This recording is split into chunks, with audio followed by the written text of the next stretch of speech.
Hi guys and welcome to the Lumberjack channel. Okay, I know my beard is getting out of hand, but we will leave that for another video. Hi guys and welcome to the channel. If this is your first time to the channel, we're talking about credit cards, points, finances, and travel. If this is something that interests you, please like this video, subscribe. If you have any questions or comments, leave them down below. I will get back to you as soon as I can. Guys, every like, every subscribe really helps me to continue doing all this research so you don't have to. Thank you. One of the most important things I like to do when I give advice about credit cards is to put my money where my mouth is. I like to apply for all these credit cards, get them, use them, and see how I do in real life. This is exactly what I did with my American Express Gold. It's been a year. The annual fee showed up yesterday, and I had a tough decision to make. I put my math down, and it didn't look good at all. Few things about the gold. I praised the gold in the past, and I stand by what I say. If you are somebody that has the lifestyle to support a credit card like the gold, then by all means, it's an amazing credit card, especially if you travel within the US. If you're somebody that's always trying to find a deal, that doesn't spend a lot of money going out to restaurants, and you travel internationally, then it's one of the worst credit cards you can have. And this second category is where I'm falling in. I like to travel internationally for the most part. I don't eat out a lot except for when I travel, which is internationally. And the only good use that I have for my gold is the Uber credit and grocery stores. But was that enough? So this is the math I did in order to see if it was worth it. This is for the first year. So I spent about $10,000. $5,000 was for the sign-up bonus. That at the time I had 60,000 points, and $250 for restaurant credit, 20% back every time I was eating out. So I thought it was a great deal. I did use the whole amount. I did eat a lot last year on restaurants, and I used the whole thing, $250 I got back. So basically I had it for free. My spending was all on Forex categories. So I was able to get about 100,000 points out of it, which was the equivalent of about $1,000. Guys, this is my experience. This is what I did and how I use my points. I completely understand that many of you get 2, 3, 4, 5x on first class to Asia or whatever other locations. I'm going to Europe, and for the kind of flight I was looking and for the money I was trying to spend, I got 1x. So, and I think that's decent. I mean, that's fair. I mean, I know I could do better, but I didn't. And this is the real case scenario. This is not theory now. So I did get about $1,000. I did use the whole Uber credit, $120. 250 from that 20% back on restaurants. That was a promo.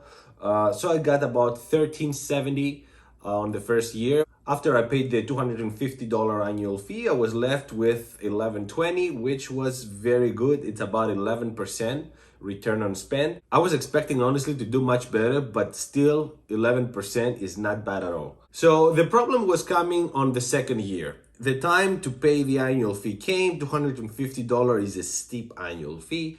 So I had to do the math again to see where I'm going without sign-up bonuses and without that 20% back on restaurants up to $250 I got on the first year, which means that now I was left with bare minimum. And the bare minimum, it would be the 4x on restaurants and groceries, 3x on travel, and 1x on everything else, plus the Uber credit.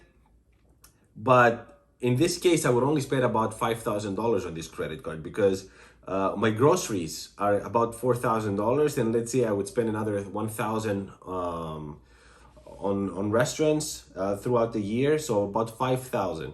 Obviously, it's Forex categories would give me about 20,000 points, about $200 based off my last year's experience.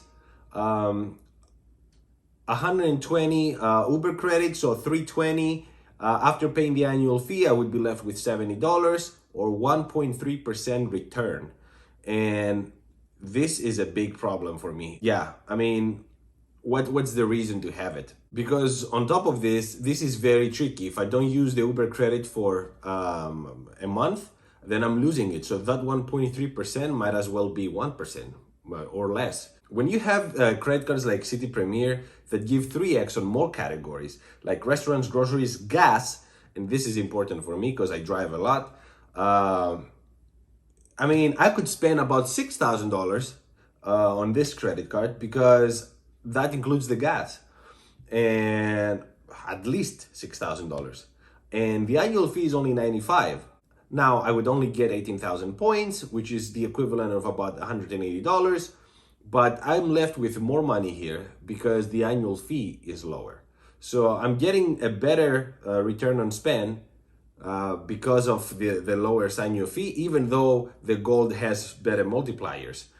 So this is what happened. I called American Express yesterday with the intention to cancel. I didn't ask for any retention offers. I said I want to cancel. They asked me why. I said the annual fee came up and it's too steep for me. I don't think I'm getting enough value out of it. And I had all the intention to cancel. I already asked my wife to cancel hers. She canceled hers and I was about to cancel mine, but then they came back with a retention offer that was 20,000 points after spending 2,000 in 3 months. And that changes the numbers a lot. Once you add another couple $100 on the equation here, we have a 5% return. So my goal for the second year will be 5%. And 5% is really good. Not many credit cards can give you that.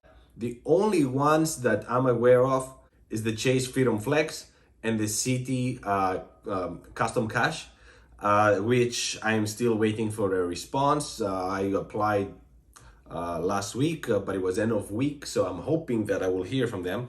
But yeah, I mean, 5% on the gold, I find that to be very good, so I decided to keep it in the end.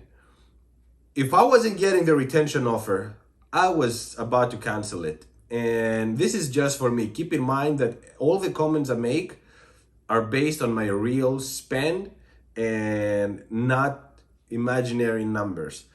So yes, I can handle the gold for another year for 5% back. I'm doing it. So yeah, I will do the same with every credit card. Every credit card will go under review. If I think that it makes sense to make a video about it, I will make a video about it. But the gold, I know it's the darling of most people here in this channel and in most credit card channels. So I wanted to make sure that I'm very straightforward with the numbers, with what I did and why I did it. But that's all for today, guys. Let me know what you think. If you have the gold, if you're planning to get it, how do you like it? Thank you so much for watching. Until the next one, ciao.